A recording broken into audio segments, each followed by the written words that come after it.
نے پتہ نہیں زندگی کو ایک جیل بنا دیا ہے. آپ کو نظر نہیں آ رہا کہ آپ نے کتنا گرو کرنا ہے. آپ کو نظر نہیں آ رہا آپ نے کل کو 100 لوگوں کو جا کے بتانا ہے کہ میں نے فیس کیا تھا. I stood up. مجھے یہ مشکل آئی تھی لیکن اس میں زخمی بھی بڑا ہوا. ایسا نہیں ہے کہ زخمی نہیں ہوا, اس نے مجھے بہت زخم لگائے, لیکن یہ زخم شہادت ہے اس بات کی کہ میں نے لڑائی کی, میں نے گیو اپ نہیں کیا, اور میں نے سیکھا, میں نے اپنی مشکلات کو فیس کیا. اب میں تمہیں بتاتا ہوں کہ تم نے مشکلات کو کیسے فیس کرنا ہے, تو سوچیں آپ کی کتنی ورتھ ہے. لیکن انفارچونیٹلی ہمارا ایٹیٹیوڈ کیا ہے؟ ہمارا ایٹیٹیوڈ ہے دوسروں کو بلیم کرنا, کہ یہ تو کسی کی وجہ سے ہوا, اس کی وجہ سے ہوا, اس نے ایسا کر دیا, اس نے ایسا کر دیا, اگر وہ نہ ہوتا تو ایسا نہ ہوتا, وہ نہ ہوتی تو ایسا نہ ہوتا, وغیرہ وغیرہ وغیرہ. یقین کریں میری زندگی کا جو بھی کرکس ہے, چھوٹا موٹا جو کرکس میں نے نکالا ہے, یہ کوئی رٹی رٹائی سپیچ نہیں میں آپ کو کہہ رہا, یہ دل سے بتا رہا ہوں. جو میرا کرکس ہے زندگی کا وہ یہی ہے کہ صحیح ایٹیٹیوڈ یہی ہے کہ جو بھی زندگی میں ہو رہا ہے, نمبر 1 وہ ویل پلانڈ ہے اللہ کی طرف سے, نمبر 2 اس میں کوئی قصوروار نہیں ہے سوائے ہمارے. یہی اچھا ایٹیٹیوڈ ہے. میں زندگی میں بہت ڈر کے اکثر زندگی گزاری. کبھی کسی کے کھو جانے کا ڈر, کبھی کسی چیز کے چلے جانے کا ڈر, کبھی جاب نہ ملنے کا ڈر, کبھی فائنینس, اور اس ڈر کی وجہ سے گروتھ رک گئی اور ہوا کچھ بھی نہیں. وہ ڈر کبھی بھی پورے نہیں ہوئے. وہ ڈر تھے لیکن ان کی وجہ سے گروتھ بہت کم ہو گئی. وہی مومنٹس جو میں انجوائے کر سکتا تھا وہ میں نے ڈر کے گزارے. تو ڈر والا بندہ کبھی بھی اوپر نہیں جاتا. جو ڈرتا ہے اپنے مشکلات سے, although I totally understand, ڈر لگتا ہے. موسیٰ علیہ السلام کو بھی لگا جب وہ سرپنٹ سامنے آیا, کوبرا, بہت بڑا سنیک, جو ان کا سٹاف تھا وہ سنیک بن گیا. تو اللہ نے کہا موسیٰ کو ڈر لگا. تو ڈر نیچرل ہے, لیکن ڈر کو فیس کرنا اسی کا نام کریج ہے. جو شخص ڈر کو فیس کرتا ہے, ڈر کا مقابلہ کرتا ہے, کھڑا ہوتا ہے اپنے فیئرز کے سامنے, سوچیں اس کو دنیا کی کوئی چیز نہیں ہلا سکتی. بڑے سے بڑے مشکل آ جائے گی, وہ مسکرا رہا ہوگا. کوئی سخت سے سخت بات اسے کر جائے گا, اس کے چہرے پہ ایک اطمینان بخش مسکراہٹ ہوگی, کیونکہ اسے پتہ ہے کہ کوئی میرا کچھ نہیں بگاڑ سکتا. عزت اور ذلت میرے رب کے ہاتھ میں ہے. اس نے سیرت پڑھی ہوئی ہے, اس کو پتہ ہے کہ کوئی جتنی مرضی سازش کر لے, دنیا ادھر کی ادھر ہو جائے, اگر اللہ نے کچھ لکھا ہے تو لکھا ہے, اگر اللہ نے دینا ہے تو دینا ہے. وہ چٹان بن جاتا ہے, چٹان کی طرح مضبوط. اس کے اینیمیز جتنا مرضی اس کے خلاف سازش کر لیں, جو مرضی پلان آؤٹ کر لیں, وہ گرو پہ گرو کر رہا ہوتا ہے, آگے بڑھ رہا ہوتا ہے. دنیا دیکھ رہی ہوتی ہے کہ وہ آگے بڑھ رہا ہے, دنیا حسد کر رہی ہوتی ہے, لیکن اللہ اسے عزت دے رہے ہوتے ہیں کیونکہ وہ بری ہو چکا ہوتا ہے ان چیزوں سے, وہ ڈروں سے نکل چکا ہوتا ہے. تو یاد رکھیں کہ ڈر ایک اچھا ایٹیٹیوڈ نہیں ہے. ڈر سے نکلیں, اپنے ڈر کا مقابلہ کرنا سیکھیں. یہ کلپ میں آپ کو دکھا رہا ہوں, بڑا ہی زبردست کلپ ہے, ایک مووی سے میں نے لیا. اس کو پلے میرا خیال وہاں سے کرنا, okay, it has got played.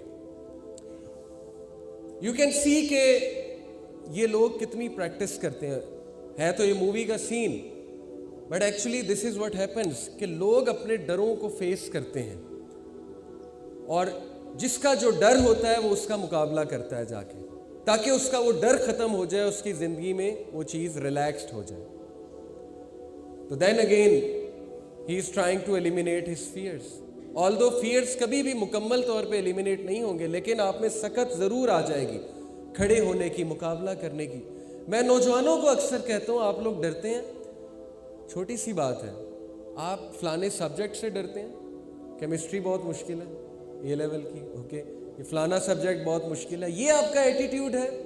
آپ کو پتہ ہی نہیں کہ آپ میں آئنسٹائن والی کیپیبلٹی ہے. اس کا جو دماغ تھا وہ سیم آپ کا دماغ ہے, اس کے پاس 24 گھنٹے تھے, آپ کے پاس 24 گھنٹے. آپ کیمسٹری سے ڈر رہے ہیں, آپ فلانے سبجیکٹ سے ڈر رہے ہیں, فلانی ڈگری سے ڈر رہے ہیں, آپ ایک جاب سے ڈر رہے ہیں, ایک انسان سے ڈر رہے ہیں. آپ میں اللہ کا ڈر نہیں ہے. آپ کو یہ نہیں پتا کہ اللہ کے ہاتھ میں سکسیس ہے, کوئی آپ کا کچھ نہیں بگاڑ سکتا. تو ڈر جو ہے وہ انسان کو کھا جاتا ہے اندر سے.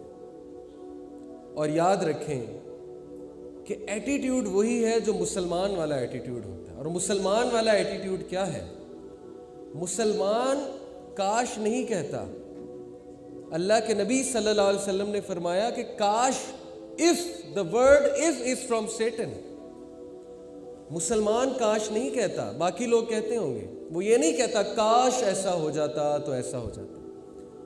وہ خود اپنی ڈیسٹینی لکھتا ہے، خود تقدیر لکھتا ہے اپنی. علامہ اقبال نے کتنا سمجھایا اپنی شاعری میں ہمیں کہ خودی کو کر بلند اتنا کہ حق ہر تقدیر سے پہلے خدا بندے سے خود پوچھے بتا تیری رضا کیا ہے. ایگزیکٹلی یہ ہے سچویشن. تو مسلمان والا ایٹیٹیوڈ اڈاپٹ کریں. اپنے آپ کو پہچانیں. آپ کس کی ورشپ کرتے ہیں؟ جس دن آپ کو پتہ لگ گیا آپ تو اڑتے پھریں گے. آپ کے تو مسئلے جو ہیں وہ دھول بن کے اڑ جائیں گے، دھواں بن کے اڑ جائیں گے. اللہ کے سامنے بھی کوئی مسئلہ ہے. یہ جیسے ایک چھوٹا سا بچہ کسی بہت بڑے بزنس مین، دنیا کے سب سے بڑے بزنس مین کے پاس جا کے کہے کہ انکل مجھے ٹافی لے دیں، ٹافی لے دیں. تو ٹافی اس کے لیے کوئی مسئلہ ہے؟ بزنس مین کے لیے. تو اللہ کے لیے آپ کا کوئی بھی بڑے سے بڑا مسئلہ مشکل ہے؟ کوئی آپ کو وہ فراہم کرنا کوئی مشکل ہے؟ تو اسٹرینتھ اللہ سے پکڑیں. اپنے ایٹیٹیوڈ کو ٹھیک کریں. یہ ایٹیٹیوڈ نہ رکھیں کہ کاش ایسا ہوتا، کاش یہ ہو جاتا، کاش وہ ہو جاتا. مسلمان کاش نہیں کہتا. So attitude is everything in life. Change your attitude, change your destiny.